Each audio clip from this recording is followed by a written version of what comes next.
Well, we're finally back. It's another week of NFC Beast, heading into week 5 already. The NFL season's going by quickly.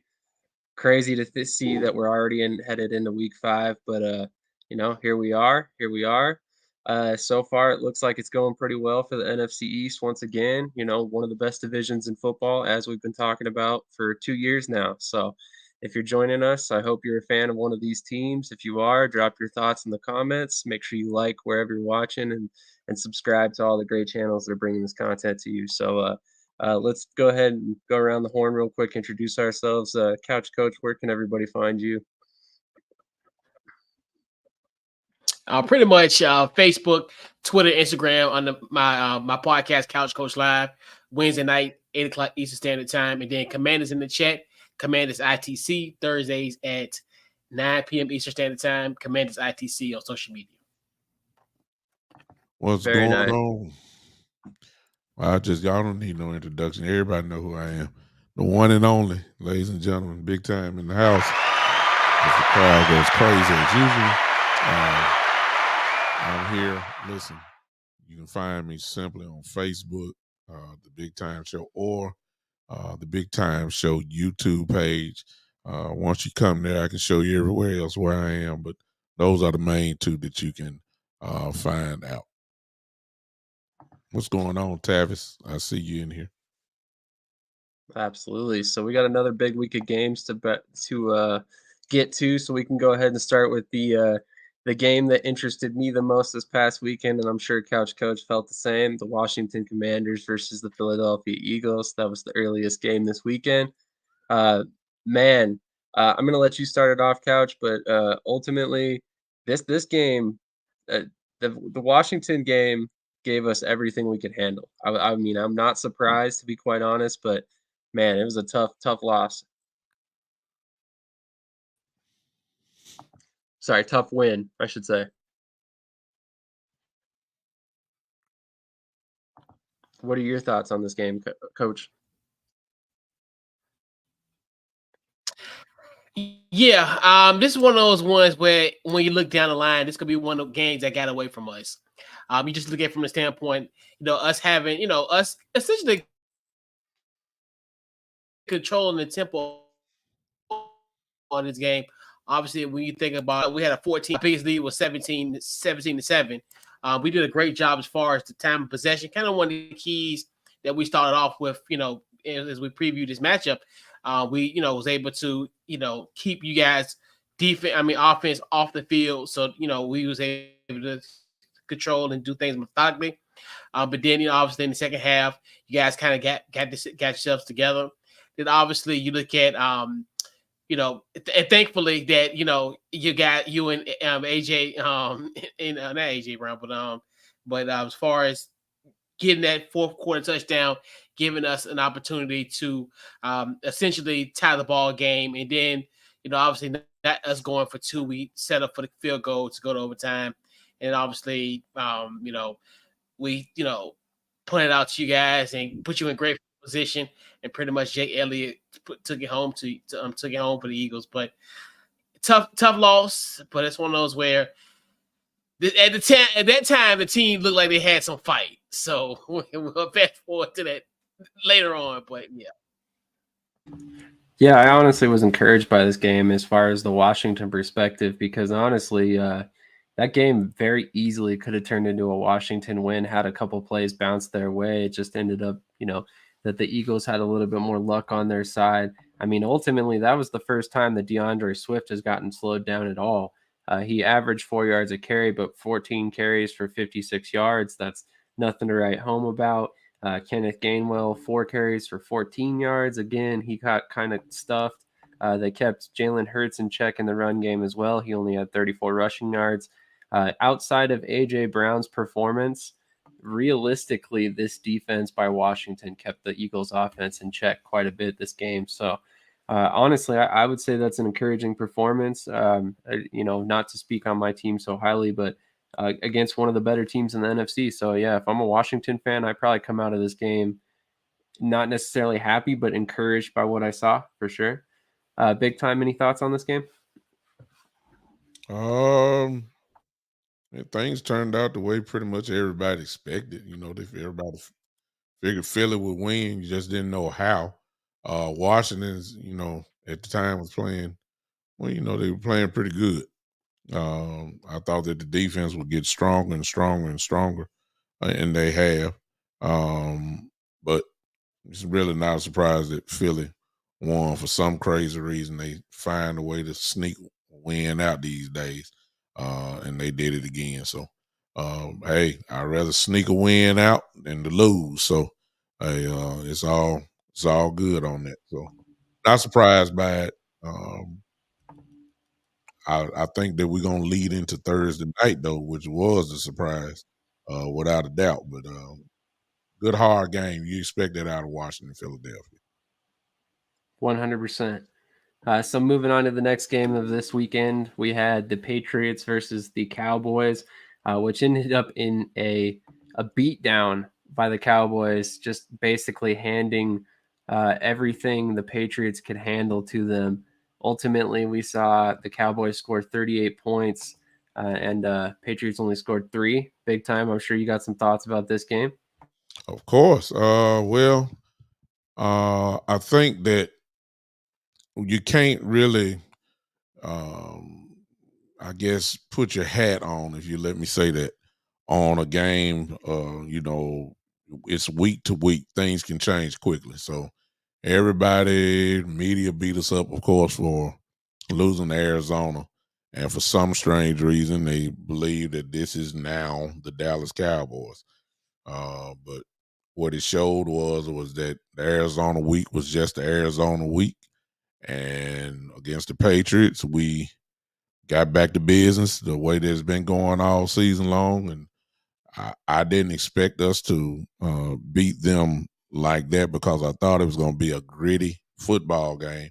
The plan obviously was based off what Arizona did.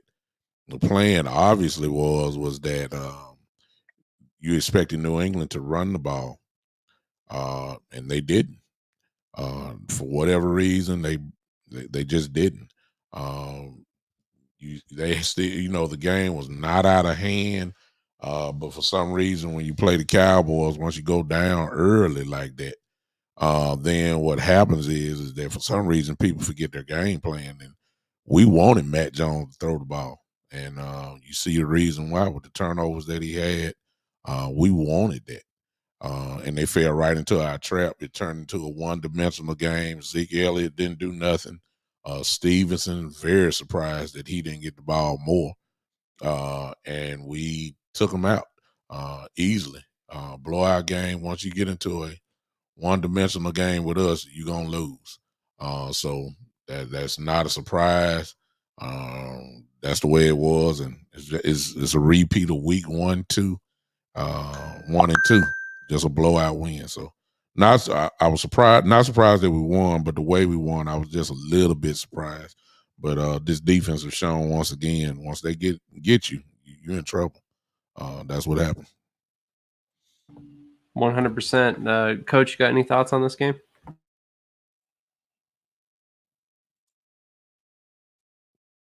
I mean, hey, it's just, obviously you look at New England Patriots, they aren't the Patriots of old. So it's one of those where Cowboys took a full advantage of that matchup, and it's a whole different Patriots team. This ain't saying what we used to in these last 4 years, but yeah.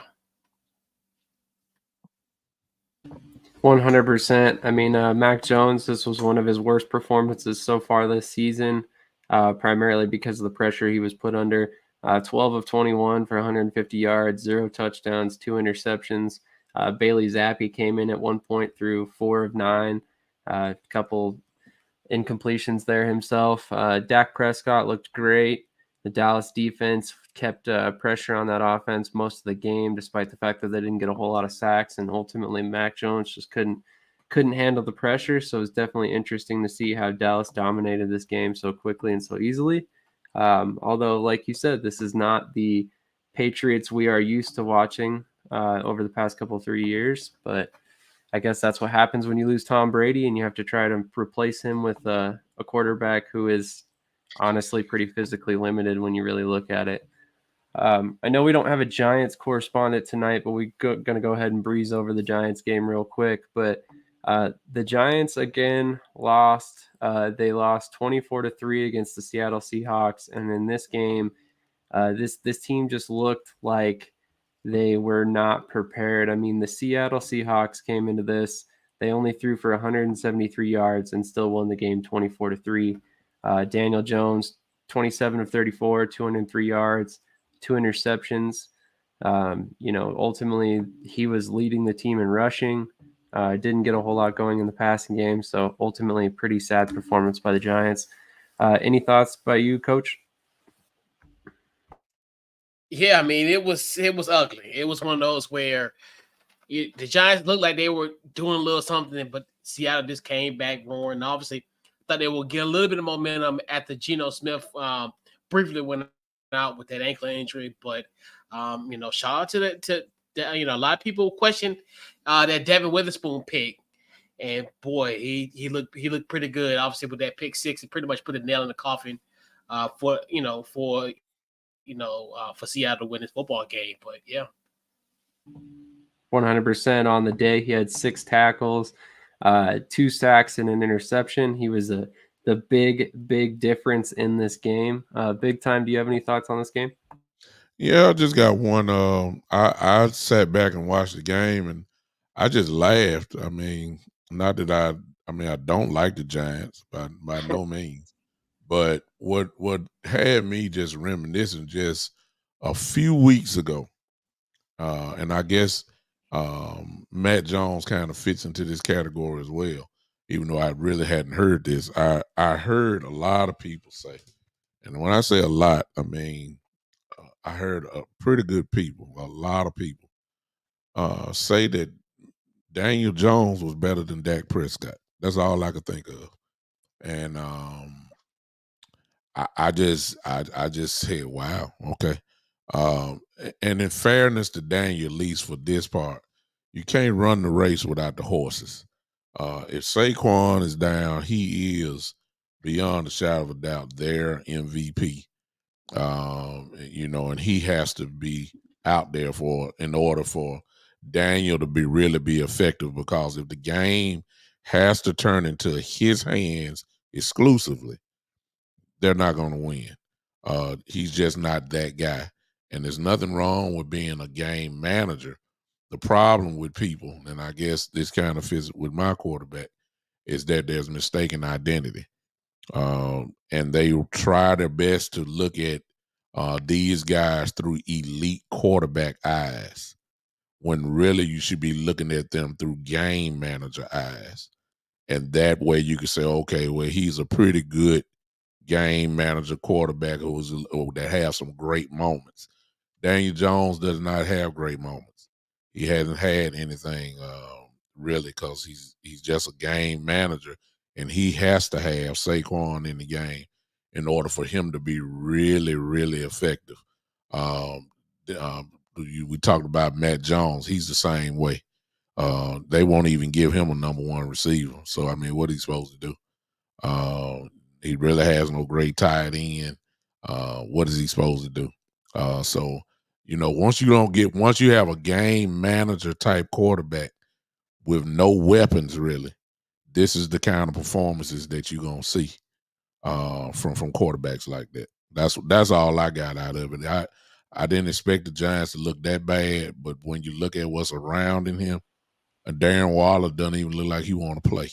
You know what I'm saying? No energy, no nothing. He just look like he's just there to collect a check, and then go home. You know what I'm saying? So once you have all this going on, can we really blame Daniel? But at the same time, you got to look at it and say, okay, you're stuck with him because you paid this amount of money for him, and he ain't going nowhere. So, this is what you got to deal with. Your best bet is to surround him with things that can help him, because he can't pull it by himself. It's nowhere where he's just not that type of quarterback. Not at all. And it doesn't help when his offensive line basically did the same thing you said about Darren Waller and just collected a paycheck this week, because 11 sacks in a single game. You had 4 different players notch 2 sacks apiece. Just unreal. I mean, it was basically like the offensive line snapped the ball and threw up their hands and let the defenders just run right past them because basically they didn't even try all game long. But just unbelievable game. Realistically, thought this was going to end up being a lot closer game. I thought the Giants were going to show some fight against Seattle because really Seattle hasn't done anything special either. But ultimately, here we are. I mean, it's kind of crazy to see, but that stuff happens in the NFL. Yeah. But looking forward to week 5. Let's go ahead and talk about that Thursday night game. Coach, I'm sure you got a lot of thoughts about this game, especially after the way the Bears lost the prior week. Why don't you go ahead and just lead into it for us? All right. So as I talked positively about somewhat of a opportunity for us to potentially win that game against Philly, I could definitely not say that for this Washington Commanders team on Thursday night. This Thursday night game was atrocious. I'm to a point where I want to boycott every year to the NFL offices that never ever put us on primetime ever again at FedEx Field. That was embarrassing. It got to a point where, and I've always talked about this, and this even on this show, and then also on Commanders in the chat. It pretty much anytime I'll talk about Washington, there's always a scenario where I always say, prevent the dam from breaking. The dam broke from opening kickoff. I mean, you look at how the Bears were able to surgically, methodically just move the ball on pretty much every possession in that first half. We were losing this game 24-3 at halftime. This game was out of control from the jump. Obviously, we got nothing done offensively. Obviously, when people say, well, your running game didn't work, we was already down. We was already behind. So we could never get that established. The play calling on Jack Del Rio was horrible. You looked at that play. You look at DJ Moore had a Hall of Fame-esque type of game. Like he almost at a point he was getting ready to, have his game worn jersey was going to be at Canton, how much he was doing in that game because the Bears left a lot of points on that field. That defense is atrocious. And so we kept on talking about that, averaging 30 points per game. We thought, okay, well, that's against Philly. That's against Buffalo. You got a Bears team that has now won a football game in a calendar year. They almost went almost a whole 365 days without a win. And that's including off season. And for them to come out like this was embarrassing to a point where I don't know if this team is ever going to recover from that. And I know people say, well, it's a new week, but losing a game like that to the Chicago Bears team is deflating. It was embarrassing, to say the least. And I just hope next year we don't have any primetime games. Because it's embarrassing. We always, especially when it comes to primetime games, so bizarre. Especially at home, we just always come out flat. We come out looking embarrassing. It never fails. I will say, to be fair, it was a short week. It was just a Thursday night game, and hopefully they now have 10 days before they have to play next Sunday. So they got the Falcons next week, which we'll get into here shortly.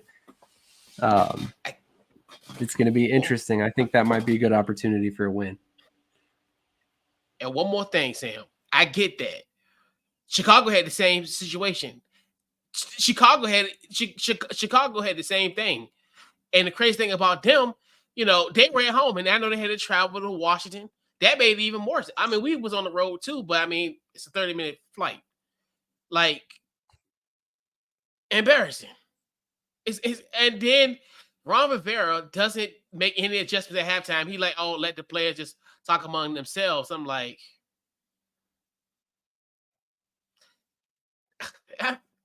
dude, I don't know where to go from here. It's just from this team. It's embarrassing, man. It's just so embarrassing. Hey, I mean, I won't argue any further. That was my only point that I had as far as why it was as bad as it was. Big Time, any thoughts on this game?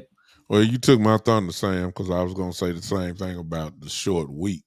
But I'll add this to it. If we were to add it, Chicago is a desperate football team.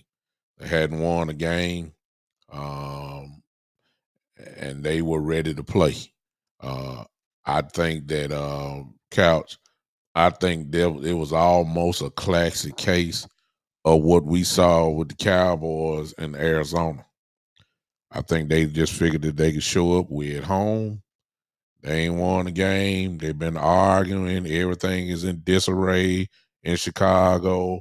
And, and I don't think the intensity level was there. And what messed me up, if you wanted to pinpoint something about it, was that, I know DJ Moore is great. It's pretty good, but he ain't Jerry Rice. Good God.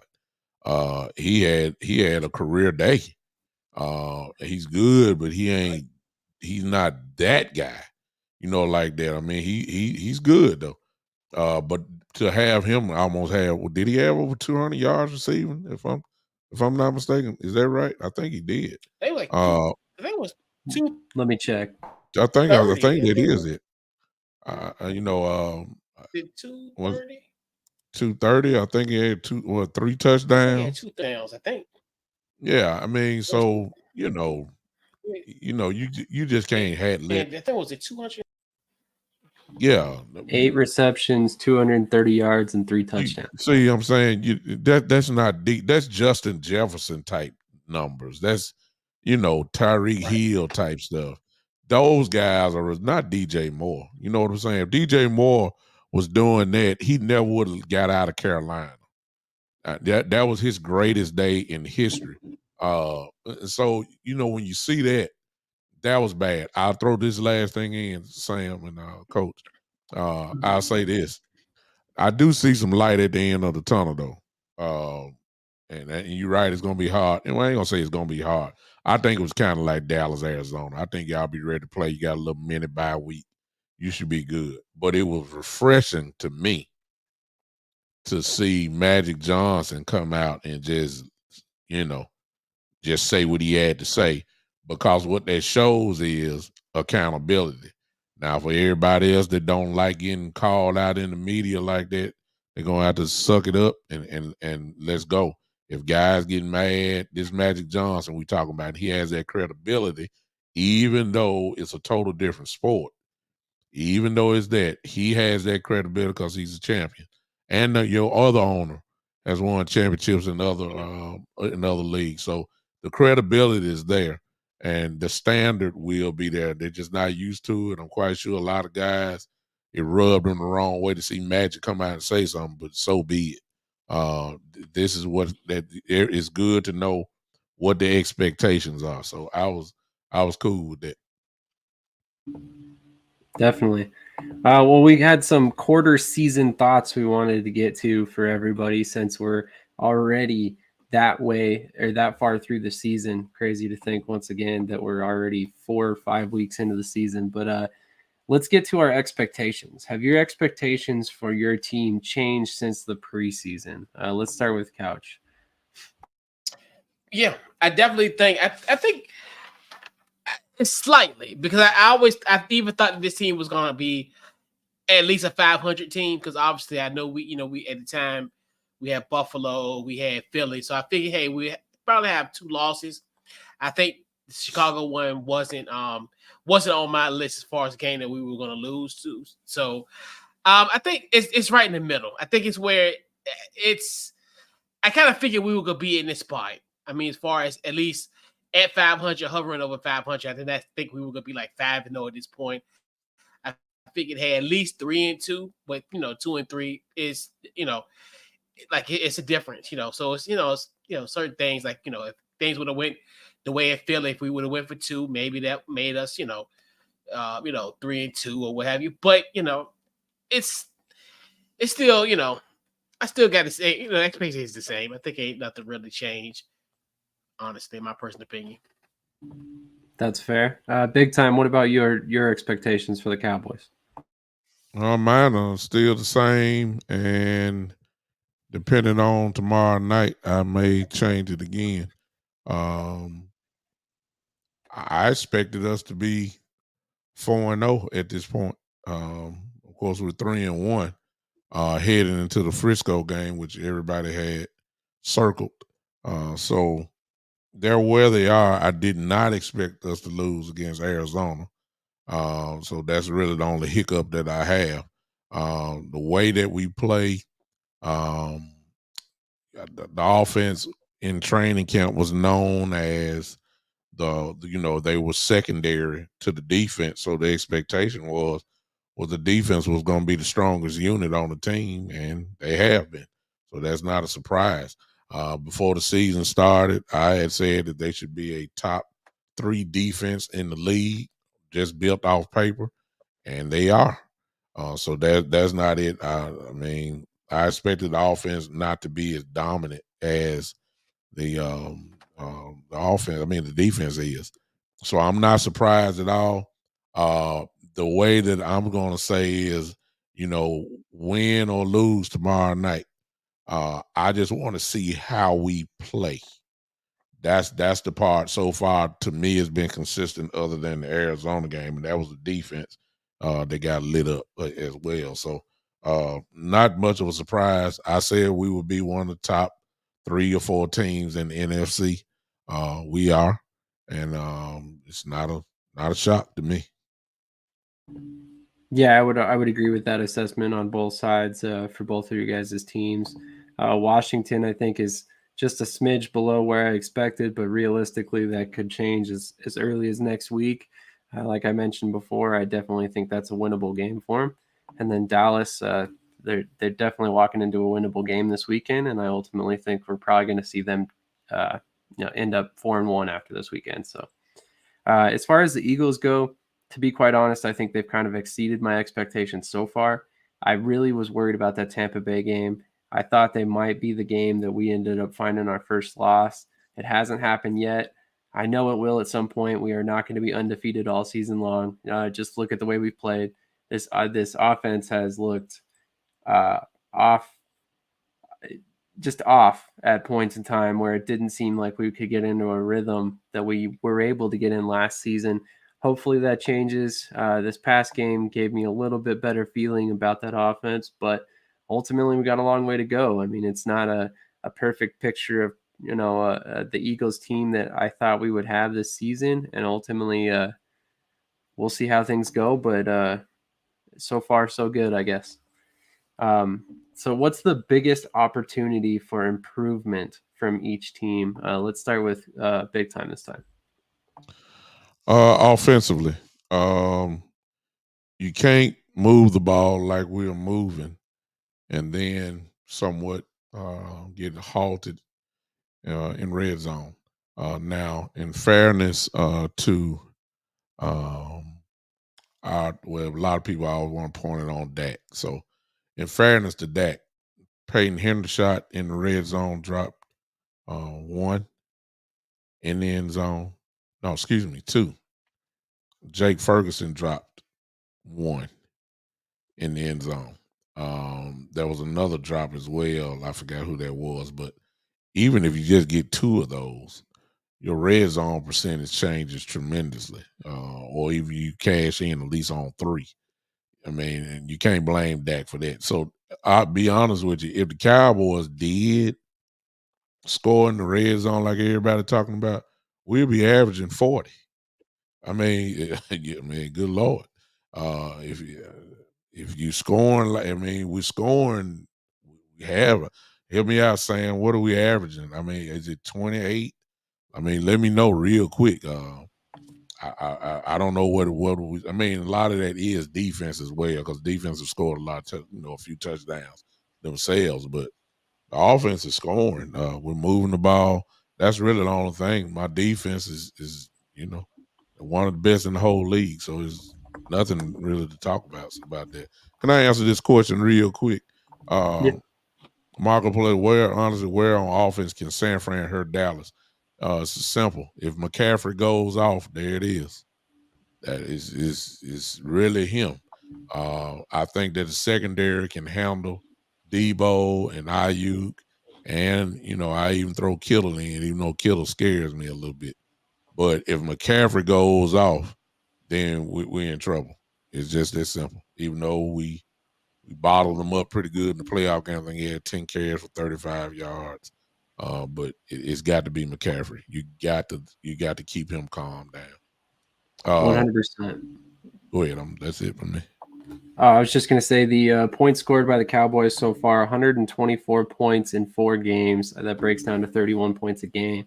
So yeah, if they were converting those red zone attempts, we're talking about 40 points a game. Yeah, we average 40. That's not being braggadocious. It's just the truth. I mean, they would score 40. So y'all better hope so. We look, if we drive, do what we usually do, San Francisco better be ready. That's all I'm gonna say.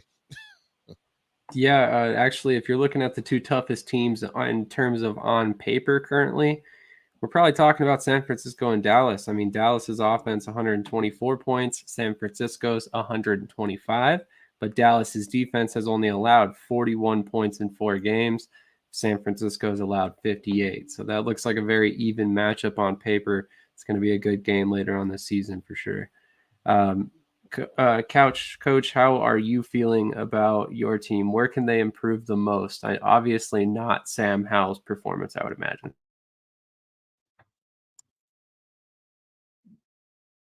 No, not at all. I think he's in a weird way. He's been like our bright spot. I mean, as far as so I think more so. Obviously, when you look at defense, you got good and bad things on this defense. Obviously, when it comes to getting sacks, I mean, we pretty much are tops in the league as far as getting sacks. I think our biggest thing is getting turnovers on the defensive side. I think that's one thing too where we need to improve on there as well. So I look at hopefully, because I know Emmanuel Forbes is the only one that has as far as leads us as far as interceptions, him and Kendall Fuller. Can we get some turnovers on that end? And then I think my other thing is essentially the run game. A run game can be a little bit more.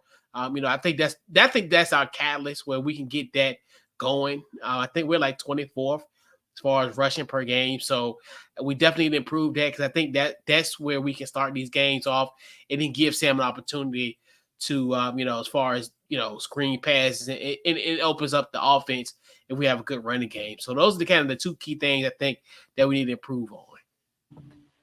Definitely makes sense. Right now, Washington sits at a -5 turnover ratio, and they're averaging about 102 rushing yards a game. So definitely makes sense on both fronts.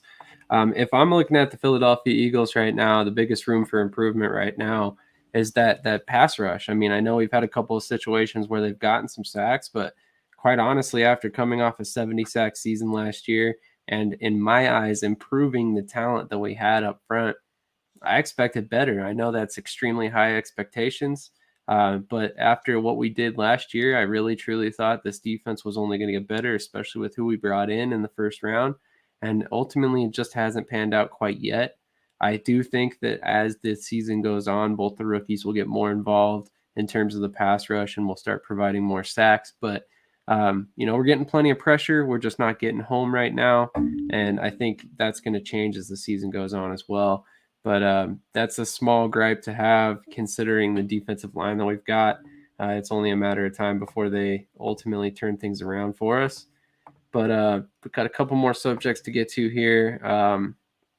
What's the biggest strength for each team? I know, Coach, you just mentioned the pressure ratio that you guys are getting.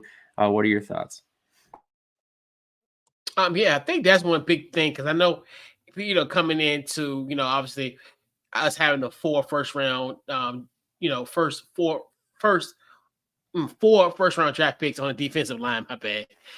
So you look at it just from that standpoint that those guys are doing their thing. Especially you look at the return of Chase Young and he's doing what he's doing. And I think I think one thing I'm liking now is I think you look at Sam Howell in this offense. I think obviously even though you can scratch we all know everybody's prone to have a bad game. You look like Josh Allen had 4 interceptions. Well, he had 3 interceptions in week 1.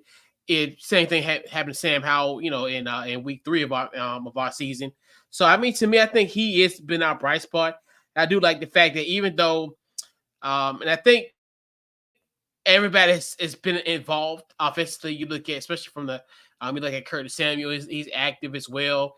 You look at Jahan, he scored a touchdown against you guys last week in Philly. And I think one of those things where it's like the scary thing about it is, no pun intended, but Scary Terry isn't, hasn't been effective. But once he gets on, I think that's going to help his offense like to the next level. But yeah. I would 100% Yeah, but I think agree. that was yeah. Now that one last week, that was because we was behind. Yeah, it's like we couldn't. I mean, he couldn't do nothing because I think Sam Howell led us in rushing last week. Like he had like 19. Well, not last week, but Thursday. I think he had like 19 rushing yards. I think Brian Robinson only had like 10. You're 100% correct on both of those numbers. Yeah. But, so I would agree that they definitely needed to mix in more balance there, and probably would have helped the game flow overall. But yeah, when you're behind, what was it, 24-3? You said at halftime, you're going to be passing to try and get back in that game. And at one point they did such little momentum. So yeah, 100%. Big time. What's the biggest strength for your Cowboys right now? I think that's the obvious answer. That's the defense. But I'm gonna go a different way. I think everybody knows that the defense is strong. But I think we got to start giving some credit to our special teams unit, because they are pretty strong. And when I'm particularly talking about our field goal kicker, that was one of the biggest question marks on this team, is who's going to be our kicker. Then especially after we signed a guy that was from the USFL, that became the joke of the Cowboy Nation, like, and haters saying, y'all got, why don't y'all sign a kicker? Well, we did. Well, where he come from? The USFL. And everybody's busting out laughing. Well, right now ain't nobody laughing because the kid don't miss. He only missed one extra point, and he has not missed nothing ever since. And I ain't talking about no chip shots.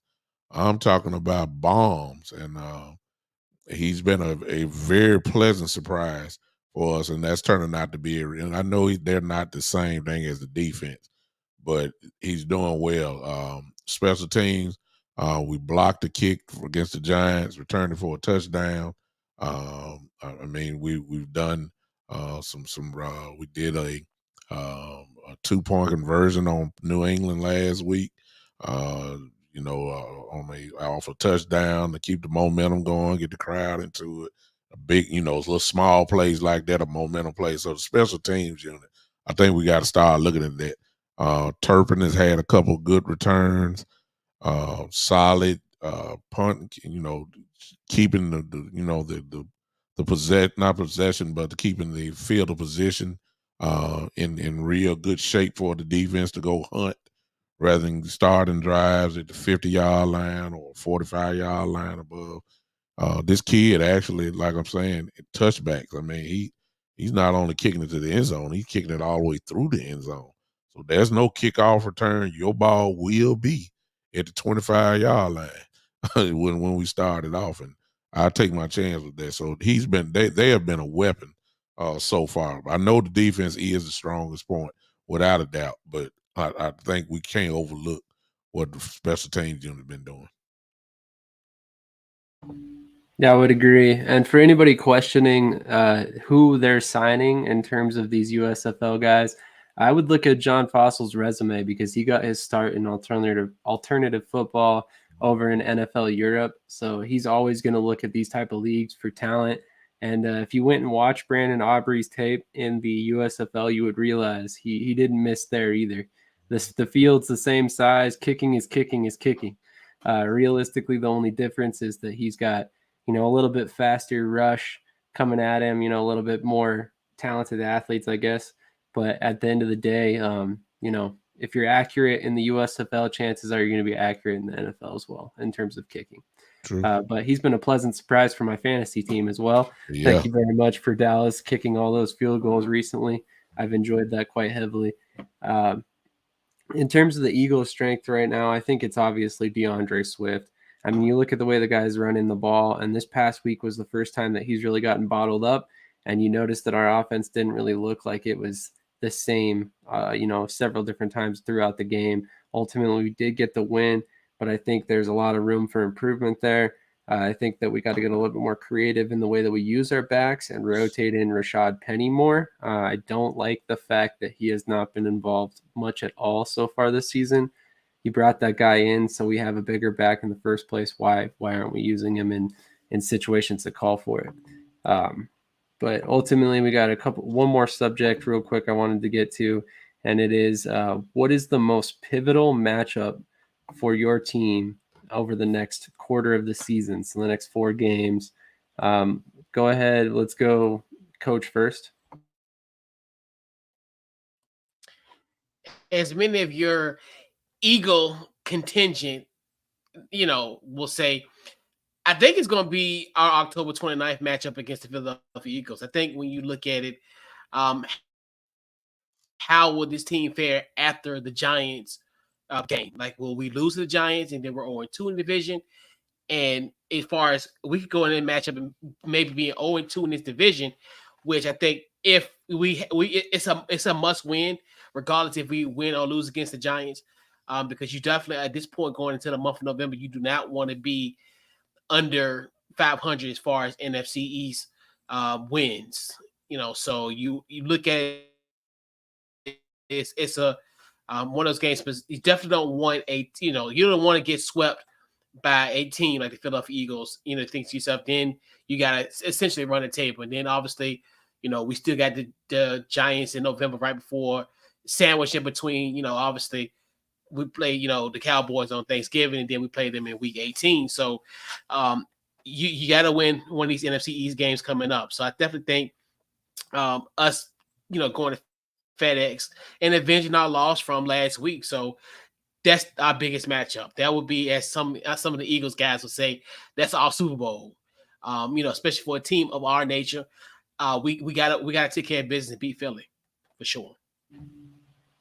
That's definitely fair. Big time. What's the most crucial matchup over your next quarter of the season for the Cowboys? Tomorrow night, for several reasons. Number one, it's the team that put you out for the last 2 seasons. It's a team that is known as a bully. It's a team that is known as, a team that a lot of people got them circled to be in the Super Bowl this year. And if you're really serious about making that type of run, you got to go and meet the bully and hit the bully in the mouth and let them know, even though it's week 5, if we see y'all again, we're going to hit you in the mouth again.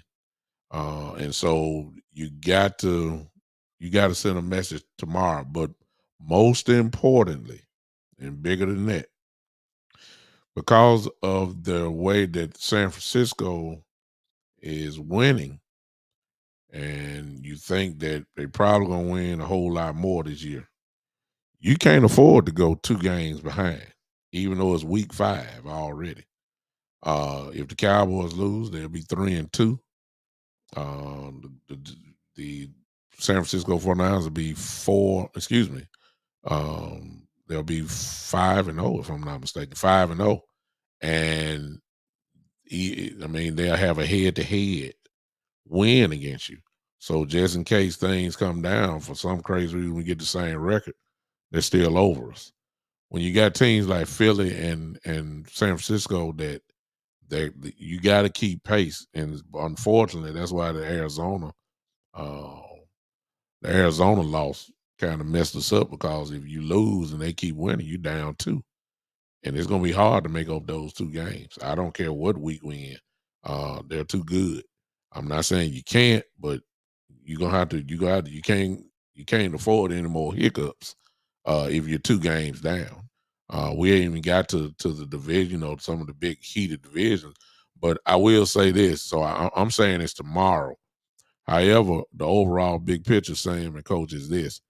We're going to find out everything we need to know about the Dallas Cowboys in these next 4 games. San Francisco tomorrow night. at the Chargers. Even though, Cowboys may be favored, but it's on the road at the Chargers, at home 2 weeks later against the Rams. And I know folks going to say, well, you're favored, but I'm saying the Rams, Cooper Kupp is coming back.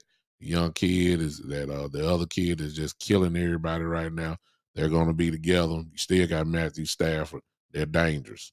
Then we play at Philly on November the 5th.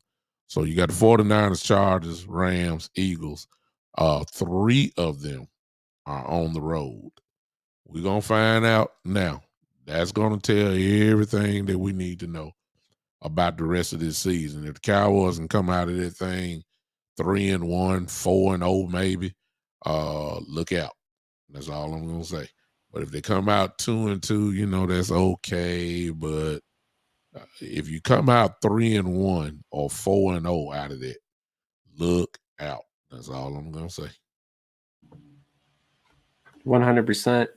As far as the most crucial games for the Eagles, I mean, one of 2 games. It's either this upcoming week's game in terms of the Rams. I think this is going to be a tough game for us as well, especially with Cooper Kupp coming back.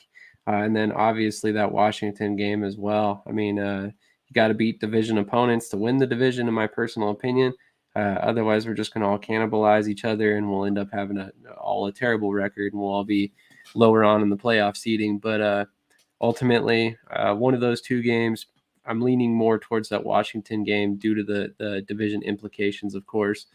But ultimately, for the Giants, I would say probably either this weekend against the Dolphins or next week against the Bills are 2 very crucial games. The Giants have a really early bye week this season.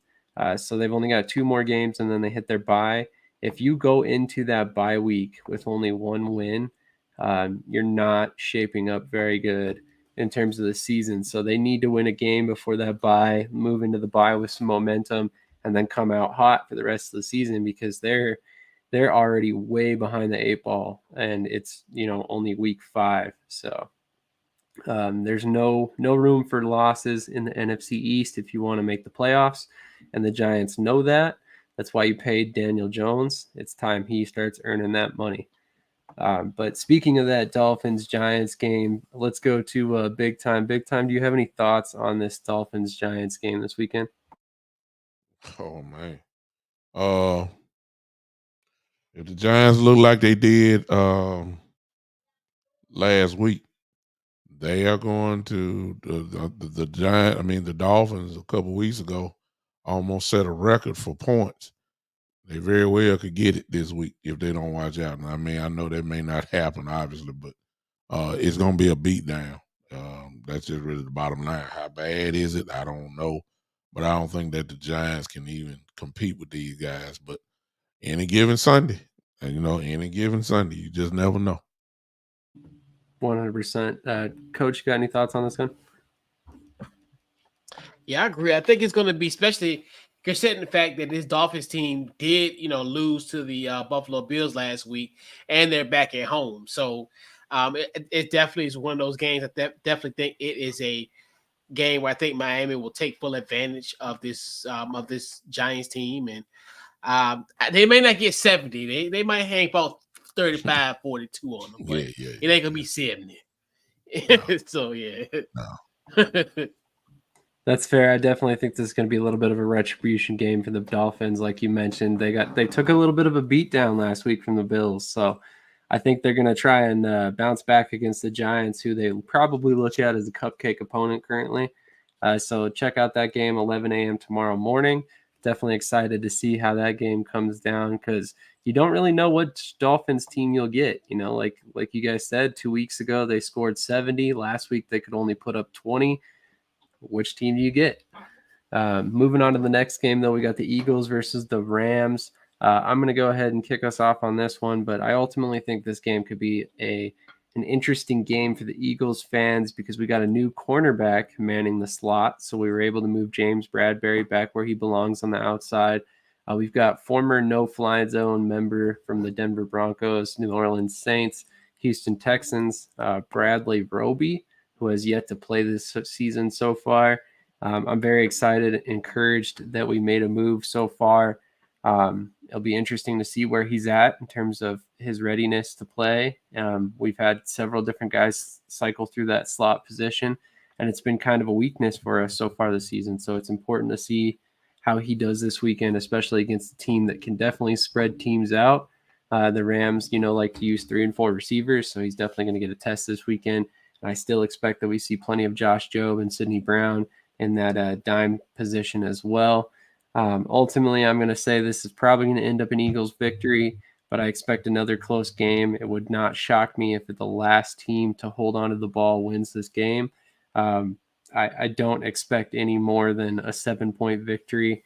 And honestly, I'm thinking probably 35-28 or something like that in this game.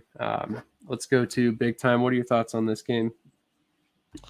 Oh, I don't think it should be a problem. I think y'all gonna handle your business.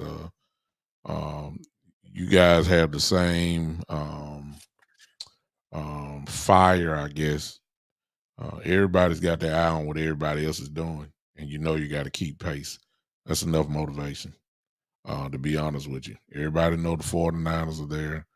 The 49ers are looking at the Eagles. They don't have to look at us because we're coming to their house. So they got a chance to handle us, and we got a chance to handle them. But everybody's watching Philly. Everybody's watching San Francisco. So we got to just make sure that everybody stay on pace. That's enough motivation. I think Philly is going to handle business. Even if it's by 3 points, it don't make no difference. Absolutely. Coach, what are your thoughts on this game?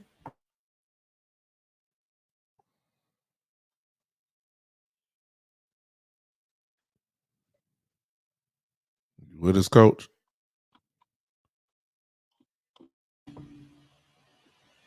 Are you with us, Coach? Yeah, I'm here. I don't know what happened, but yeah, I'm here. This is kind of an interesting game. You look at with this Rams team, definitely, I think they're like one of the tops as far as passing offenses in this league. Now you bring back Cooper Kupp, so it's definitely gonna be kind of one of those interesting matchups. And then obviously coupled with Puka, he's doing his thing. So this is gonna be a really interesting game, and I think the Rams. I think the Super Bowl hangover is over. Like obviously like last year, they had pretty much one of the worst records coming off the Super Bowl. So I think they're still like a fringe playoff team. And I think like Big Time was saying, they got to still kind of be in this race with the San Francisco 49ers, and they need to, this would be a good opportunity, especially to be a team like the Philadelphia Eagles in this case. But I don't know. I definitely I kind of low key I'm feeling the Rams in this matchup. It's perfectly understandable. Like I said, I totally expect this to be a close game. If there's any offense that can run with the Eagles, it's probably Sean McVay and that Rams offense. Although they haven't showed us that quite yet this season, they've still got that 40-point game in them somewhere for sure. So moving on to the last game of this weekend, obviously probably the biggest matchup for any fan of the NFL personally this weekend. You're looking at the Cowboys and 49ers. Big Time, go ahead and kick us off in this one. Well, it's NBC is going to be incredibly happy tomorrow night. And, from a business standpoint, I really feel like this may be the only game that may outmatch this in ratings. Will probably be the Super Bowl itself.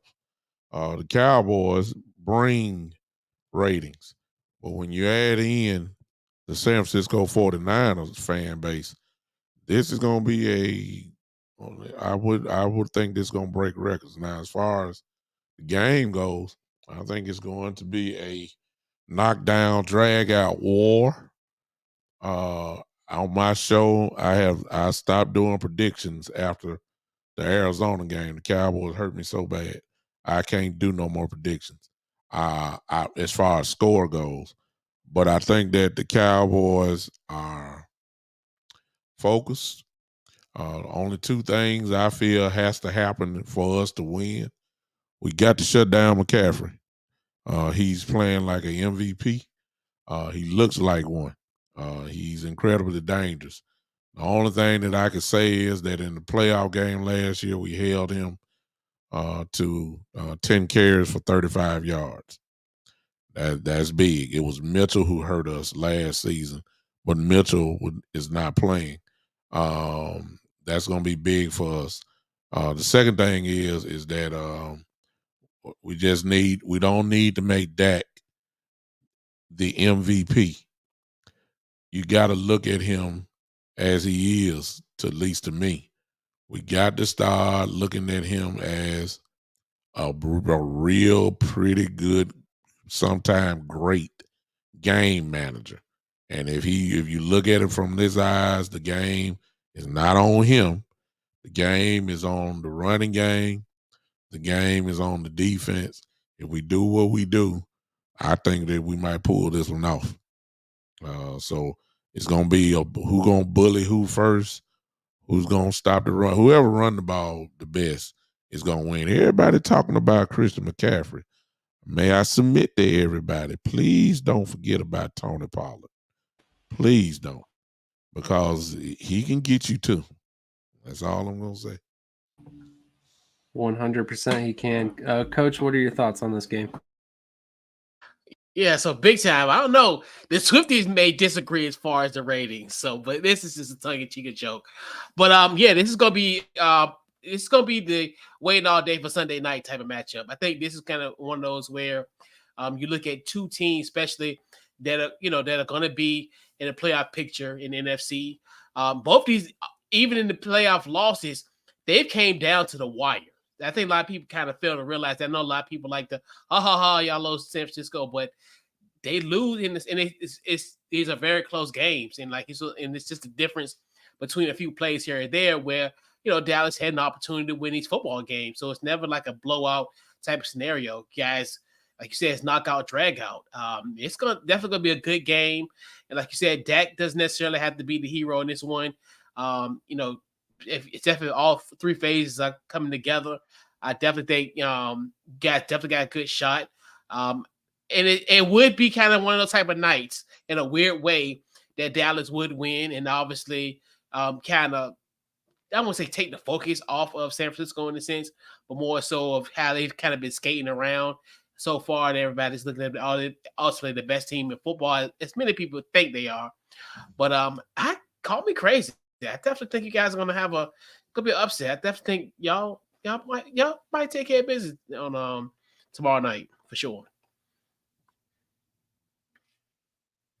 That's a fair assessment as well. I think the 49ers have yet to be really tested by a defense of this caliber, because there is no other defense of this caliber currently this season. So it's kind of hard to get that test so far, but you don't allow just barely over 10 points a game without being an amazing defense, especially at this point in the NFL where every team is passing 60-70% of times a game. But ultimately, I think this is going to be a tough game for Dallas regardless. Christian McCaffrey, I like what you said big time about him possibly being an MVP candidate. 600 yards of total offense and 7 touchdowns in 4 games. He's got 98 total touches already on the season. Just unreal what he's been able to do so far. Hopefully he can stay healthy throughout the season, because that's a lot of carries and touches so far so early. But ultimately excited to see this matchup, because not only is CMC in this game and he's one of the most dynamic electric backs, but Tony Pollard is very much the same type of player as Christian McCaffrey. He may not have the type of receiving upside that CMC has, but he's still a damn good player in that passing game and the run game. I'm definitely excited to watch this game for sure. I don't normally watch Cowboys games, but this is going to be the game of the weekend for sure. Any final thoughts before we wrap a bow on this one? Let's go to Couch Coach first. Yeah, I mean, just great show. Obviously, talk about the NFC East, and yeah, man, once again, another great show. Absolutely. Where can everybody find you again? So pretty much website couchcoachlive.com, social media Couch Coach Live, Couch Coach Live, the podcast every Wednesday, 8 o'clock Eastern Standard Time, and then Commanders in the chat every Thursday, 9 p.m. Eastern Standard Time. Social media, Commanders ITC. Very nice. Make sure you check him out all over the place. And then we also got Big Time. Big Time, what are your final thoughts for the evening? And then where can we find you? I'll start with this ridiculous comment right here. I don't even know why I'm gonna do this. Let's not act like Brock Purdy is Dan Marino. He's a dink and dat guy too. It's really that simple. He's a game manager too. So to answer your question, both of them play the same game. But I don't even know how I addressed that. But anyway, um, it's week 5 for my team, but it is crucial. It's crucial. This is a big game. No, the season would not be over if we lose. It just makes the road a little bit harder to trying to get it a home field. It's gonna be kind of hard. But if we win, it'll be big just for the 49ers to know if we see y'all again, we'll punch you in the mouth again. That's the bottom line. Whether it's on the road or you come back to Dallas, if it happens like that, or even if we see them again, that is not a guarantee. I heard what Coach said, and that goes for my team too. Like, will we see each other again? I don't know. I don't know. You could lose in first round. I don't know. I mean, will we make the playoffs? You're only one gigantic catastrophic injury away from this thing going down the drain. So I don't know. But all I know is we got tomorrow night. And tomorrow night, it is a big game. Don't even want to. A lot of people gonna say, "Well, it's only week 5." No, it's a big game. It's a huge game tomorrow night, and we need to send a statement. It's just the bottom line to me. If y'all want to follow me, most of you guys know where I'm at. Again, the Big Time Show on Facebook or the Big Time Show on YouTube. Follow either one there, and then we can discuss where else I am at the time. But I appreciate everybody coming in, and thanks for hanging with us tonight. Hope we weren't too boring on tonight. If not, I'll crank this foolishness up that I have in me, and we'll crank it up next week. All right. Sounds good. I'm looking forward to the foolishness getting cranked up next week for sure. My final thoughts for the evening is definitely exciting week of games. I mean, no matter where you look, this is going to be tough matchups for all the NFC East teams. We already saw the Commanders play, and they had a tough matchup. You got the Eagles and Rams, Cowboys and 49ers, Giants and Dolphins. All of these games are going to be fun to watch. So make sure you're tuning in. You basically got all day football tomorrow from 11 till 6:20 p.m. kickoff for Cowboys. So make sure you tune into all these games. Definitely well worth a watch. And then ultimately, you can find me on Shady Sports Network YouTube channel. Basically daily, we've got content coming down. It's not always me. We got tons of people that are helping us with the network. Tomorrow, we've got a couple big episodes coming, including an Eagles pregame show with the crew from the Eagles Elite podcast. So make sure to check that out. It'll be 3 p.m. Eastern, 1 p.m. Mountain Time tomorrow. But ultimately, thank you, everybody, for tuning in tonight. It's been a lot of fun. We always love covering the NFC East, the best division in football still to this day. I don't care what the record says for the Giants and the Washington Commanders currently. Definitely still the best division in football. Things will change quick. I guarantee it. But with that being said, thank you for everybody for tuning in. We'll catch you next week. See you next week.